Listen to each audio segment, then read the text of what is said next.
विधानसभा निवडणुकीत सोलापूर जिल्ह्यात काँग्रेसचा सुफडा साफ झाला। काँग्रेसचे 3 उमेदवार निवडणुकीच्या रिंगणात होते, तिघांचाही पराभव झाला। राज्यात देखील अशीच परिस्थिती राहिली। काँग्रेसला 16चा स्ट्राइक रेटने विजय मिळवता आला।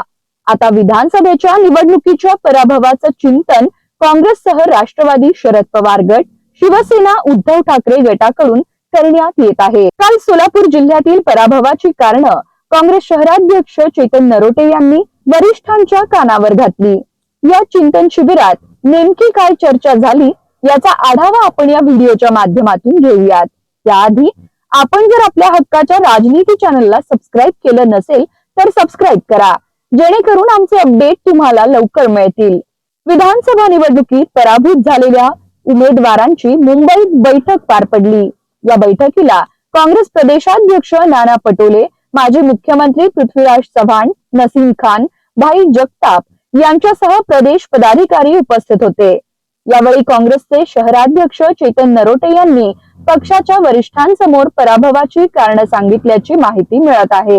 पंढरपूर मंगळवेढा मतदारसंघात काँग्रेसने भगीरथ भालके यांना अधिकृत उमेदवारी जाहीर केलेली होती, तरी देखील राष्ट्रवादी शरद पवार गटानं आघाडी धर्म पाळला नाही। त्यांनी या मतदारसंघातून अनिल सावंत यांना उमेदवारी दिली। यामुळे भालके यांचा पराभव झाल्याचं नरोटे यांनी सांगितल्याची माहिती मिळत आहे। विशेष म्हणजे भालके 8,000 मतांनी पराभूत झाले, तर सावंत यांना 10,000 मतं पडली। दक्षिण सोलापूर मतदारसंघात संजय राऊत यांनी काँग्रेसला विश्वासात न घेता अमर पाटलांना एबी फॉर्म दिला। काँग्रेसच्या यादीत दिलीप माने यांचे नाव असताना देखील त्यांना एबी फॉर्म देण्यात आला नाही। या मतदारसंघात शिवसेनेमुळे काँग्रेसला फटका बसला।